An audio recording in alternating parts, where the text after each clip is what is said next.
Greetings. My name is Joseph Aprile, and I would like to read an excerpt from my book entitled Voices for Peace and Social Justice, Volume 2. This book, like the first volume,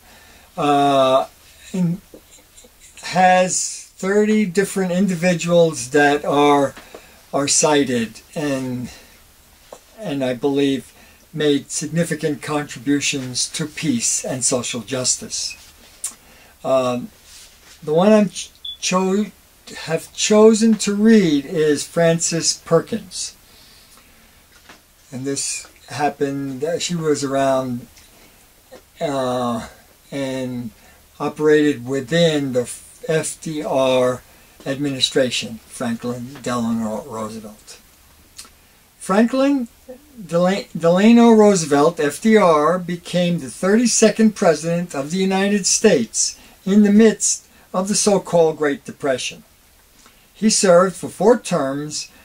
Following his presidency, the United States Constitution was amended to limit the presidency to 2 consecutive terms. During the latter part of his time in office, FDR presided over a nation at war, World War II. In response to the horrendous and social dislocations and economic hardships that were a direct result of the economic collapse of the Great Depression, FDR implemented a collection of government-directed policies collectively referred to as the New Deal, designed to confront the problems the country faced. The New Deal had 3 goals: relief, recovery, and reform. Relief represented the implementation of policies that would bring immediate relief to those who were suffering. The recovery was directed at assisting those facets of the economy that needed immediate improvement, especially within the realm of economic production. And reform was directed at establishing regulatory controls that would help prevent a repeat of the conditions that caused the Depression in the first place. The individual on FDR's staff that played a significant role in formulating and helping to implement many of these policies was Frances Perkins, who was FDR's choice for Secretary of Labor, the first woman ever to serve on the federal cabinet. She was an extraordinary woman whose singular contribution to the nation at a time of serious crisis has been markedly unreported. Before we begin to explore the life of Frances Perkins, we will examine the Great Depression in greater detail so as to arrive at a fuller understanding of the nature of the times in which Perkins lived. The economic depression of 1929 catapulted the national economy into a devastating tailspin from the seeming prosperity of the 1920s. The rapid decline occurred as a direct result of many factors that were all interconnected. The Great Depression lasted from 1929 through 1938. The precipitous decline that so defined this era began on what is referred to as Black Tuesday, October 29, 1929, when 16 million shares were traded and the industrial stock index dropped 43 points, negating all the gains made over the previous 12 months. By the middle of November of that year, the market had lost 1/3 of its entire value, or 40% of all the stock that was traded on the exchange. The reasons for this sudden and calamitous event were multifaceted. The seeming prosperity that was a hallmark of the 1920s was in fact not representative of the majority of Americans. Following the hard times imposed by World War I, economic production greatly increased, especially in regards to automobiles, home appliances, and construction. In addition, overseas investment doubled to $7.5 billion by 1929. Although consumer spending increased considerably during this period, individuals were buying beyond their means, placing themselves in a precarious position regarding personal indebtedness. In addition, the distribution of wealth was skewed to the wealthy. For example, in 1929, the top 0.1% of American households collectively had as much wealth as 42% of the population and possessed 1/3 of all the savings. As a matter of fact, it had been estimated that 80% of the population had no savings at all. By 1929, investments in the stock market increased far more than any other indicator, and more to the point, outstripped actual production or sales of manufactured goods. One aspect of this remarkable increase in transactions on the stock exchange was the practice of buying on margin. Using this approach, an investor determined to purchase $1,000 worth of stock valued at $10 per share was legally enabled to pay his broker as little as 10% of the actual worth of the stock, or $100. This practice was common in the 1920s because the value of stock seemed to be ever increasing. With this in mind, the investor could then wait until the value of the stock rose, sell it at a significant profit, pay his broker, and pocket the difference. This kind of gambling persisted until the inevitable happened. The bubble burst. To some extent, the unraveling began in Great Britain when the country raised its interest rates to lure back domestic investors. Aware of the significance of this policy change, foreign and U.S. investors began dumping U.S. stocks. Following Black Tuesday, the economic situation worsened as the nation inexorably slid into depression. Within 3 years, the so-called industrial index, a quantitative measure of the performance of shares in major industries such as automobiles, dropped from 452 in September of 1929 to 58 by July of 1932. At the height of the Depression, 1/3 of the workforce was unemployed, and those who were fortunate enough to be employed saw their wages plummeting. Tens of thousands were made homeless, and millions faced foreclosure on their houses. It must be remembered that it had been estimated that only 2.5% of the entire population actually invested in the stock market. Therefore, the reason for the depression must have resided elsewhere. The underlying causes for the depression itself can be explained by the following factors. Decline in industrial production. Much of the economic growth during this area can be directly related to two major industries, the production of automobiles and construction. By the end of the 20s, both of these facets of the economy were in decline. Poverty and personal indebtedness. Poverty was in fact widespread, and personal debt was high as well. The wages of individual workers had only increased by 8%, whereas the productivity of the individual worker increased by an estimated 32%. These data translated into the economic reality that individuals could not afford to purchase the products of industrial output. This convergence of factors inevitably led to mass unemployment. Bank failures. Since banks were heavily engaged in speculation on the stock market, and since the banks were using the savings of their customers for these questionable investments, they were unable to effectively deal with a rush on the banks when people wished to withdraw their savings en masse. As a result, thousands of banks failed and many individuals lost their life savings. According to the inexorable economic deterioration as outlined above, the Dust Bowl of the 1930s had a devastating impact on farmers of the Great Plains. After years of farming without adequate rotation of crops, an unusual period of extreme drought together with harsh weather conditions resulted in the topsoil being literally blown away. Between 1933 and 1938, 3 to 4 inches of topsoil were lost to the winds and created what was referred to as black blizzards. As a result, 500,000 residents of the Great Plains became homeless, and 2.5 million moved out of the region by 1940.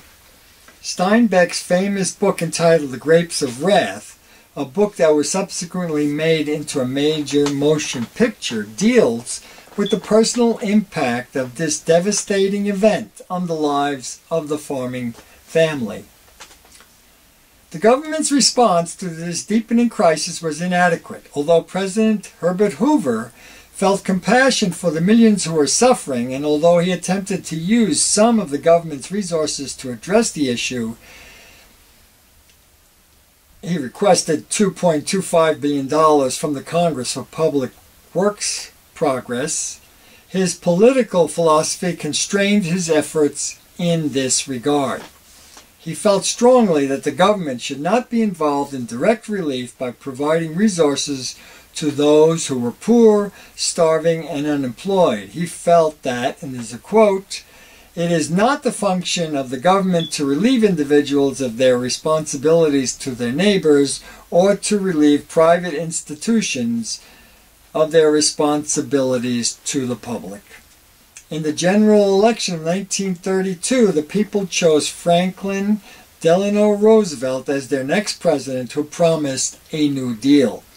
The fundamental focus of the New Deal was threefold, as we mentioned before, the so-called 3 R's, relief, recovery, and reform. In order to accomplish these ambitious goals, 15 major pieces of legislation were submitted to Congress from spring to early summer of that year. In spite of these efforts, it was the onset of World War II that effectively brought the country out of the Great Depression. Fanny Coralie Perkins was born on April 10, 1880 in Beacon Hill in Boston, Massachusetts.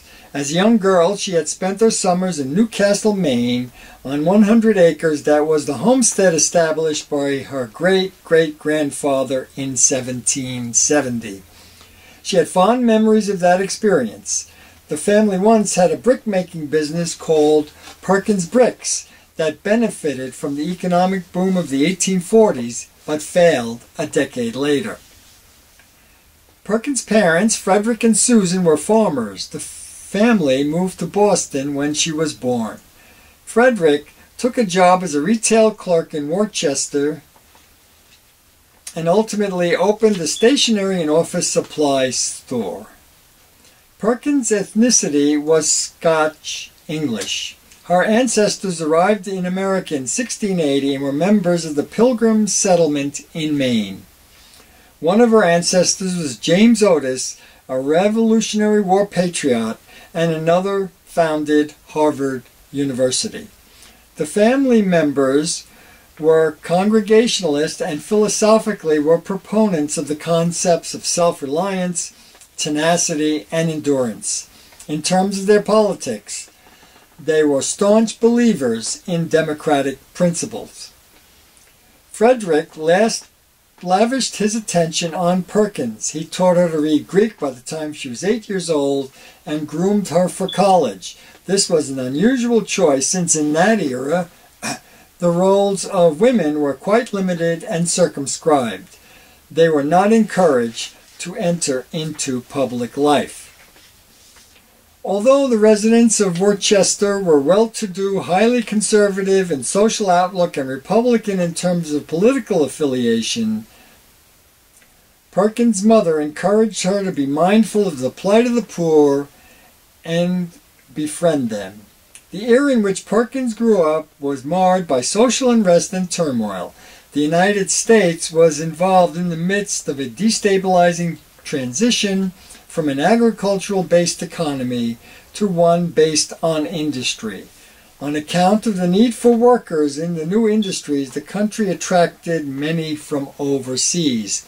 For example, in 1900, there were approximately 450,000 immigrants that came to America while in 7 short years the number jumped to 1.3 million. The working conditions for the vast majority of workers in the nation's cities were horrendously bad. Perkins was deeply influenced by the Jacob Riis's non-fiction work entitled How the Other Half Lives, in which he explored the lives of urban working poor. Life in New York's Lower East Side was representative of these conditions. It was reported that there were 100,000 shabby dwellings, unsanitary living conditions, abysmal public health facilities, and homeless children. These realities shocked Perkins' sensibilities. She recognized the growing gap between the rich and poor and vowed to expend her energies trying to make a difference. She was developing an acute sense of social responsibility. Inspired by these revelations, Perkins enrolled in Holyoke College near her hometown. Mary Lyons, the school's founder, had a deeply spiritual mission. The goal was to prepare women to accomplish great things in all aspects of social endeavor. Perkins majored at first in chemistry and physics. As part of the curriculum, she took a course in economic history and as a result visited factories where she had a first-hand look at real working conditions. She was profoundly affected by what she witnessed. In addition, she was influenced by Florence Kelley, Executive Secretary of the National Consumers League. Kelley became a close friend to Perkins. She was divorced, raised 3 children on her own, was energetic, idealistic, and pragmatic. Kelley was highly successful, yet totally unconventional. She was a Quaker and a Marxist in regards to her political persuasion. Perkins found an ally and mentor in Kelley, who was instrumental in spearheading municipal institutional reforms. Kelley focused her attention on long working hours, inadequate wages, and child labor. Employers were urged to limit workdays to 12 hours. Many employers proved intransigent in this regard. One of Kelley's main goals was the elimination of child labor. At that time, children were employed in factories, offices, and even coal mines, often working 12-hour days. Although Kelley was adamant in regard to these issues, she was also an avowed pacifist. She felt that the answer to these fundamental issues was unionization in order to give laborers the power of collective action. Kelley made a lasting impression on Perkins, for she embodied the idea that as a woman, she was certainly capable of fulfilling her own destiny. Following her graduation from Holyoke and armed with a degree, Perkins moved to Chicago in 1904. At that time, Chicago was the home base for Hull House, founded by Jane Addams. Hull House was a focal point for social activism. Perkins evolved a strategy for social reform in which she operated successfully in 2 apparently disparate worlds. On account of her upbringing, she groomed close ties with the elite and at the same time was a staunch and relentless advocate for the poor. At that time in her life, she changed her name from Fanny Corley to Frances, her faith from Congregationalist to Episcopalian, and her political affiliations. She secured a position as a science teacher at Ferry Hall, the women's college in Lake Forest, Illinois, for those with an affluent background. The code of conduct Perkins was required to follow was representative of the constrained role placed upon women in that era. i.e., she was expected to live on campus, obey a strict curfew, and attend prayer services. Perkins became an occasional resident of Hull House, as mentioned earlier. Hull House was a settlement house where the residents ate communally. They were in fact a large, extended family connected to each other through a dedication and passion for social reform. Hull House inspired a national movement. Perkins' experiences there moved her inexorably toward her desire to make a difference, to help improve the lives of the least fortunate. There, she was introduced to an entire galaxy of new ideas, including the concept of trade unions and collective bargaining. It was then that she decided to dedicate herself entirely to social reform. In 1907, Perkins was General Secretary of the Philadelphia Research and Protection Association. In this role, she became aware of the plight of women in the inner city. At that time, European immigrants and black women were lured to cities like Philadelphia, where they were promised good jobs. Instead, they found themselves victimized by a veritable economic slave trade. Perkins became convinced that the way out of these horrific predicaments was the availability of good-paying jobs. She grew more determined that social work was the kind of work for her. In 1909, Perkins went to New York City, moved into a settlement house, and studied at Columbia University, focusing on the problems of the poor. There she received a degree in political science in June of 1910 and cultivated connections and friendships with the affluent, including the Astors and the Vanderbilts. She became involved in the Greenwich Village community that she enjoyed and found intellectually stimulating. There she met John Reed, a journalist who became enamored of communism and traveled to Russia during the period of the Soviet Revolution. There she became involved in the family limitation movement and supported birth control, a revolutionary idea at the time. Perkins also established relationships with Robert Moses, who would later be a key player in the urban transformation of New York City, and Sinclair Lewis, the well-known writer who became so attracted to Perkins that he proposed marriage. He was rebuffed, but they remained close friends nonetheless. Perkins became involved in the women's right to vote movement, women's suffrage, and emerged as one of its leaders. According to Perkins, feminism means revolution, and I am a revolutionist. I believe in revolution as a principle. It does good to everybody. A horrific event that galvanized the reform movement was the Triangle Shirtwaist Fire that occurred on March 25, 1911. As a result of the fire that occurred on that day, 146 workers at the factory, mostly young Jewish and Italian women, perished, many of them jumping to their death in order to escape the fire. This event helped focus attention on the horrific working conditions that many people endured. It was a momentous event. Eventually, Perkins became involved in promoting the so-called 54-hour bill out of New York State legislature that would mandate that the work week not exceed 54 hours. She became allied with John Adams Kingsbury, a progressive member of the Republican Party. In order to successfully pass this proposed legislation, Kingsbury enlisted the help of former President Teddy Roosevelt, winner of the Nobel Peace Prize for his efforts in ending the Russo-Japanese War. At that time, Teddy Roosevelt became deeply concerned about the immense disparity of wealth in the United States. 2% of the population controlled 60% of the wealth. Eventually, Perkins was introduced to the former president.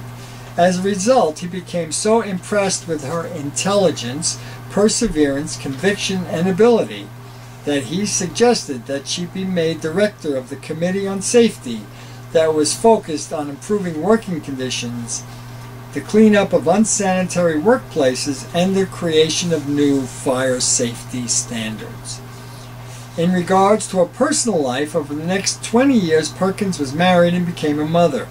She assisted in Al Smith's campaign for governor of New York in 1918. Smith had developed a deep regard for Perkins.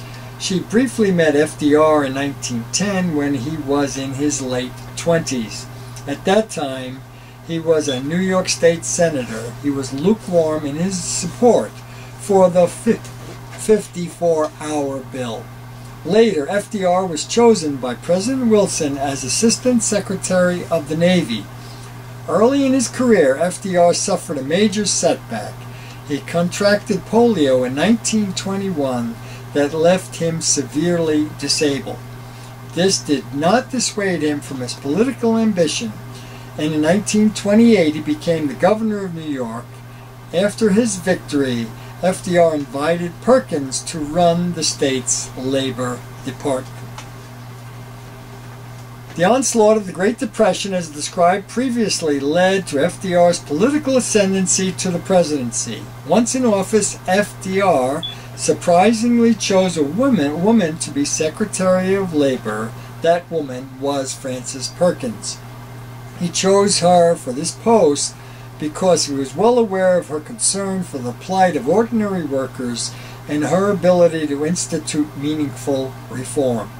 Perkins took the job provided that she was allowed to pursue the following labor-related policies: a 40-hour work week, a minimum wage, workers' compensation, unemployment compensation, federal law banning child labor, direct federal aid for unemployment relief, Social Security, revitalized public employment service, health insurance. This list was revolutionary in scope. FDR was aware of the political risks involved in embarking on this course of action. He realized, however, the severity of the crisis that the country was enduring and agreed to her terms. This list was revolutionary in scope. FDR was aware of the political risks involved in embarking on this course of action. He realized, however, the severity of the crisis that the country was enduring and agreed to her terms. The rest, of course, is history. Perkins died on May 14, 1965 at the age of 85. She has left a remarkable legacy that in many regards has been unrecognized until relatively recently. Anyway, thank you for listening. And this is the end of this excerpt, and I hope you give this book, Voices for Peace and Social Justice, Volume 2, some consideration. Thank you.